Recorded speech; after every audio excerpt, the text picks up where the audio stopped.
KTSA.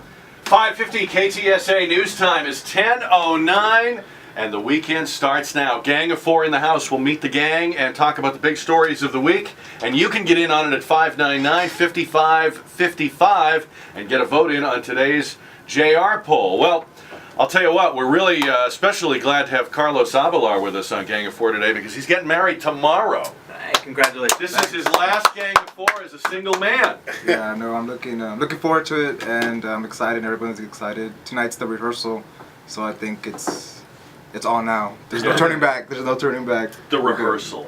The rehearsal. You know, really, I mean, it's not that complicated. I think for the guy it might not be complicated. I just gotta make sure that that's true. That I'm just there for the man at this point, there's really nothing to do but just make sure you show up on time. Right. But for the woman at this point, right before 24 hours going in, this is like I'm sure it's like a frenzy of activity, right? A lot of frenzy, and I would say for the last 24 years for her, she's probably been waiting for this moment or something. So don't flatter yourself. Easy there.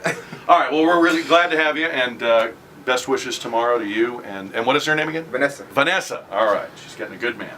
Mario Ochoa is here from Sammis and Ochoa Public Relations. He's next. We're going to work on getting him married next. I'm working towards You're working that. on Yeah, that? Okay, you're on board with that too? Yeah. All right. I got a plan. What can we do to speed that up for you? Anything? Gosh, just stop talking about it right now. No.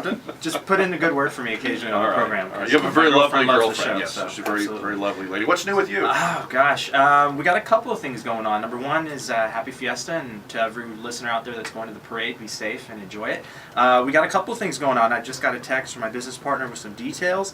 We got the Alamo CrossFit games going on, the regional championships at the Freeman Coliseum, televised on ESPN2 through the end of the weekend, through Sunday, which is really cool. So that's an event you guys are working? Yeah. There's a production company here in town. They own Alamo CrossFit gyms. They were contracted by this organization to put on this CrossFit championship here in San Antonio. They got in bed with ESPN. ESPN's going to be televised on ESPN2. So it's a pretty cool thing. Just ran up against the Fiesta wall. So we're trying to encourage people to head down to that side of the east side to go and check these things out. All right. Next thing we got going on in June is Gridiron Heroes, which you're familiar with, Jack and Taylor. Yeah. Well, this year we're not going to be doing the Friday Night Lights premiere because the show is no longer in the air. It wasn't renewed this season, and so this year we're going to be doing a tribute to Red McCombs on June the 23rd, and so I think currently we're half sold out, so we got about another month and a half, a little over that, till the event, so we're trying to sell it out and do the best we can to pay tribute to a great businessman here in San Antonio. So all right, very sharp coming up, yeah. PR and advertising guy. He's like our own Don Draper. Hey, thank you. Mario Ochoa. And then joining us from a comedy stage near you, Jay LaFarr. Jay, welcome back. Jack, how are you, brother? I know this is very early in the morning. You perform at night. You're a nighttime guy. I'm a little tired. So this is like being on at 5 a.m. for Jay. Oh, God. So what's going on with you? What are you doing these days? This week I've got my comedy burlesque show at the River Center Comedy Club. You're doing the burlesque or the comedy? A little bit of both. Actually, all right. For the poster for it, they have me when I did a show in drag a while back in my apartment by myself. I did a show. I did a show for a friend of mine, and it was supposed to be me and another comic both do in drag, and then he backed out at the last minute. And so guys will do that. In a dress, and I'm like, hey, where's the other guy? Yeah. And so now, so that's the picture that they're sticking. And where is this show? River Center Comedy Club. River Center Comedy Club, and when is it again? It's going to be, 2 shows tonight, 2 tomorrow, and 1 Sunday. And lots of tickets available because it's Fiesta Week. So, come on out. And beautiful girls, burlesque dancers. It's fun because there's singing, there's some great comics. Buddy, one of the Gang of Four, Jade Esposada, he'll be coming out for a couple of them, and and then I'm gonna be doing the World Series of Comedy in Las Vegas thing coming up. So check that out. Very good. All right, busy man, Jay LaFarr. All right, we had a story this week that said for the first time since the Depression, there are more Mexicans returning to Mexico from the United States than crossing into the United States from Mexico. And I have to say that just that statement alone, a lot of people disagree with or don't quite believe it. But assuming for the moment that that might be true, that the lines have crossed, that more people are going back than coming over, is it safe to say that we can credit President Obama with wrecking the economy and job creation so thoroughly that he has solved the immigration problem. I mean, people say I never give him any credit for anything, but I think he may have found a way to solve the immigration crisis, Jay. Well, when he's making Juarez seem more hospitable, then I think Yeah. he's clearly done his job. I hadn't heard of this. This is the first I heard of it. Do you believe this, guys? I mean, does this sound right to you? It sounds odd, but Mike, I did read the story, but it didn't mention if they were moving back to live permanently in Mexico or if they were just crossing back and forth. That's a question that I have, because there's So they were moving there's back. a huge population of Mexican nationals that live in the United States, and so it wouldn't be surprising if there was a huge surge in immigrants to the U.S. and then they're just crossing back and forth. So that's curious to me, because the numbers were really staggering. It was like over 2 million returning to Mexico and a little over 1 million coming into the United States. It was 1.4 million moved from the United States to Mexico, from the U.S. to Mexico between 2005 and 2010, and slightly less than that coming over. So. Essentially, the trend lines have been going this way for a while. They seem to have just crossed, Carlos. What's going on here? Well, it seems like the trend line is following the bust of the housing bubble. Maybe, a lot of that was, there's a lot of demand for labor, so there was a lot of people came over to come do a lot of that work. So the bust came in, and therefore the people started slowly going back home. And is there some fear amongst the Mexican national who's in the United States with the increased conversation about illegal immigration and, with everything that's going on in Arizona and just the increased awareness about, immigrants in the United States, illegal or not? So is there fear there and they're just returning home for whatever reason? Because it was an interesting story to me, because I've heard so many stories of nationals coming here to do business or to live to escape what was going on in Mexico. So it's weird that the numbers are skewed that way.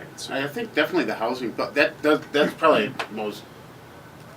the best answer, because I mean there's not a lot of painting jobs, drywall jobs, framing jobs. A lot of the jobs that these people who come up. Also, people are less likely to have extra house help these days, and a lot of the jobs that the Mexican nationals who came up here to do just disappeared. I think that's indicative of the whole economy we have right now, though. It's, people aren't getting luxury items anymore. They say some of the factors are lower birth rate in Mexico, but the main factor seems to be the job market. I mean, you can say birth rate, concern about the border or the laws in the country, like Arizona's SB 1070. Rise in deportation, although certainly we're not deporting people at such a high rate that it would affect this number. Does this take some of the political teeth or the sizzle out of this as a political issue, Carlos? I mean, Republicans and Democrats, as far back as we can remember, have been having this slap fight over who's better on immigration. Does it kind of take it off the table for this election?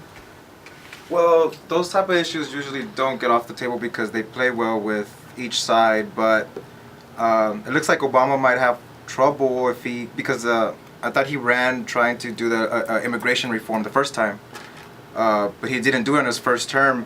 So I don't know if like a lot of Hispanics, Latino people are going to be discouraged by that, to say, hey, he used our vote the first time, maybe to say, hey, there's going to be some immigration reform, but he didn't do it on the first term, and maybe he's going to do it this time where he's going to say yes. So the immigration issue shouldn't get off the table. It'll probably be up front and center, probably.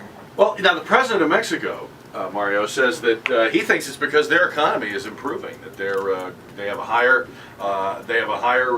GDP growth rate than we do. In fact, as we just revised ours down much higher. He says, "Wait, we're the economy that's on the move now." Is he right? I don't see that. I can't see that. I don't see that. I think the points that the four of us just made about the burst of the housing bubble or the increased conversation about deportation or immigration law, that's played more of a role. But seeking an opportunity to kind of twist, the situation, he probably is looking at as an opportunity for him to gain some political leverage and say, hey, I think doing better. politicians actually deal with this issue more in terms of how much they think we care about it than what the numbers show. Yeah. So it wouldn't matter how many people you counted coming across the border. If you're a politician in either party, Yeah. your interest in this and how much you talk about it is based on whether you think people are freaked out about it or concerned about it. So I'm wondering if people will believe this story, because some of you said when you heard it, you literally couldn't believe it. Well, it was a paradigm shift. It's, Right. You know,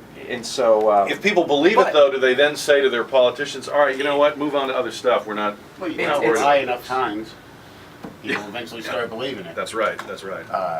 but there's logic behind I mean, every point that Oh, was yeah. made in here. If I saw that and it shifted the paradigm and it said, "Wow, I can't believe that more are exiting than entering," but if there was rational conversation to say, "This is why it's happening," it makes sense to me. Yeah. And so, to me, it's never the immigration issue has never been a hot button issue with me. But this definitely shifts the way I look at it. Now, will the next thing, JB, Americans are starting to leave for Mexico? Well, I think Mexico might have to build a wall. you know what? And who's going to build that wall? Yeah. Mexicans. Well, Yeah, and under budget and on time. That's the old joke, right? So, but I got to be honest. I think it's because the Minutemen did their job, and that's why they folded up shop last week. yeah. Oh, really, you think? Yeah, they scared the heck out of them. Well, do you think, seriously, though, I mean, I'm wondering if, you know, we had all that talk about building a fence, we had all of these high intensity promises made, as you guys mentioned, in recent elections, and, you know, the Tea Party took this issue up. I'm kind of wondering if now, in retrospect, all that looks like it was an overreaction, if these numbers are right. The thing about the fence, which is stupid, it's a stupid idea to build. I mean, clearly, if anyone's ever seen videos on YouTube, it just shows people going over the fence, climbing Going under around the it, fence. yeah. Big It holes doesn't in the matter. I fence. mean, short of armed machine gun towers in a realistic threat to shoot on site, that wouldn't stop most Right, of these people. right. Because and would it stop And we're not any gonna of do us that. if our family needed money? Right. Would it stop? No, that's ridiculous.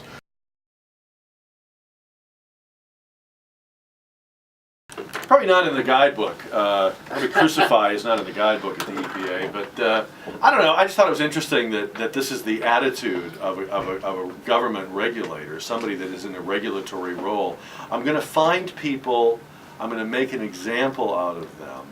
I'm going to be like the Romans who would go into a village and crucify the first 5 guys they found.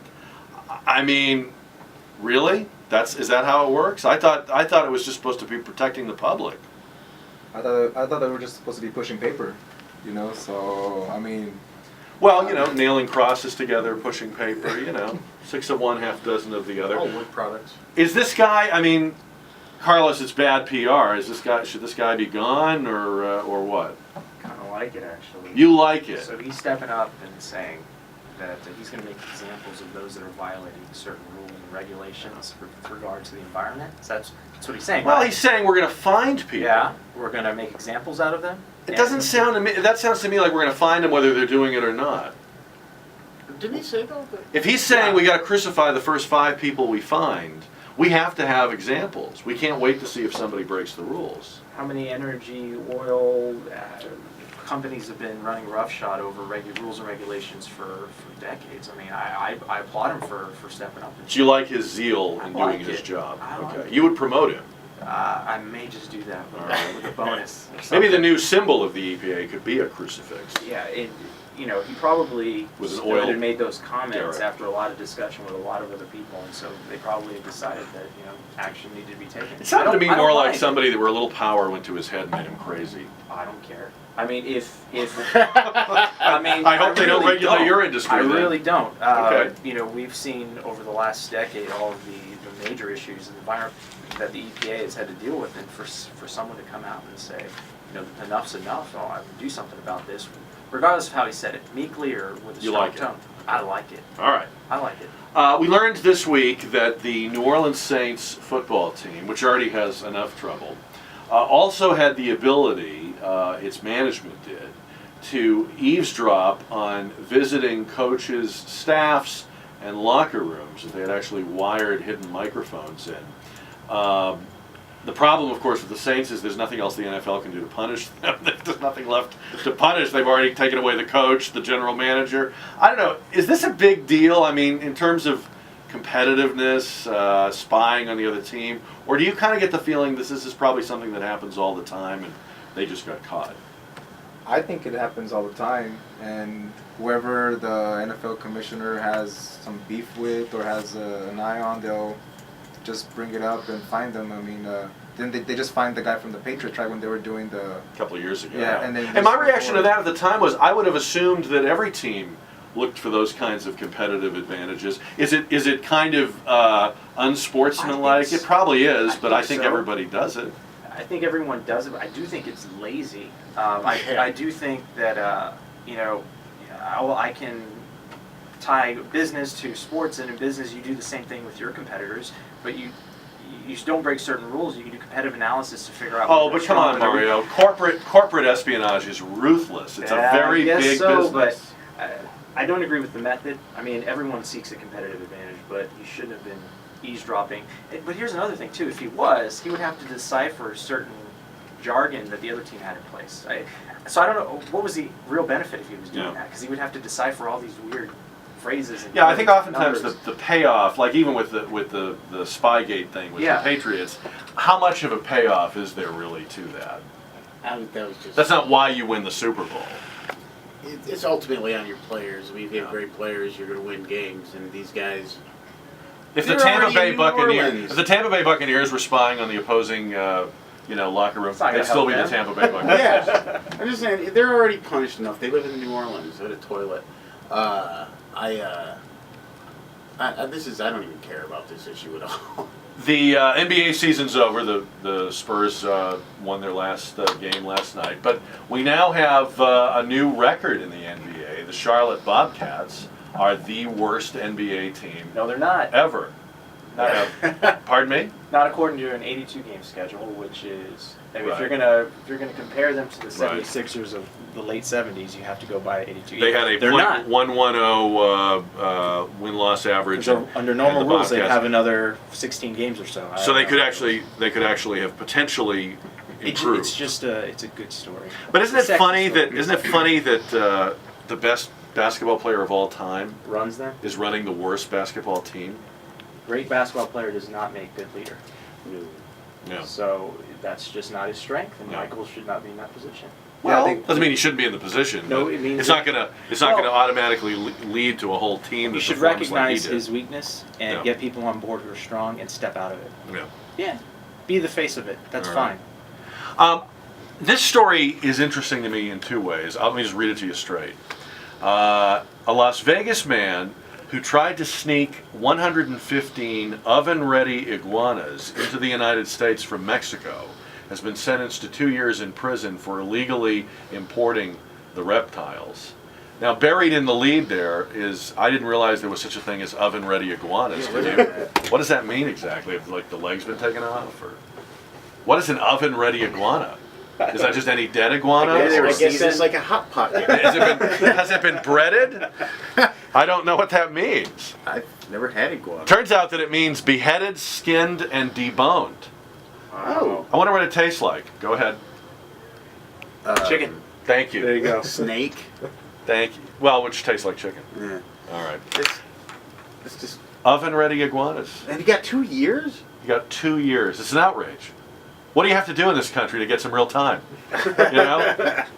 All right. Jay LaFarr, River Center Comedy Club with Burlesque this weekend. Yes. He's doing the comedy, not the burlesque. Mario Ochoa, our thanks to you. And say hi to everybody at I will. Sammis Ochoa. Thank you.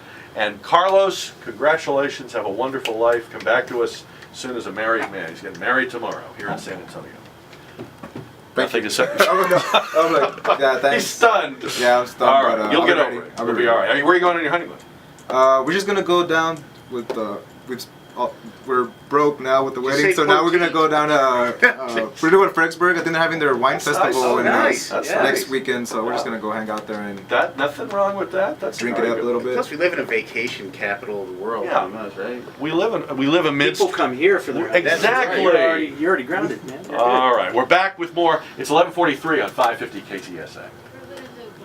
Maybe.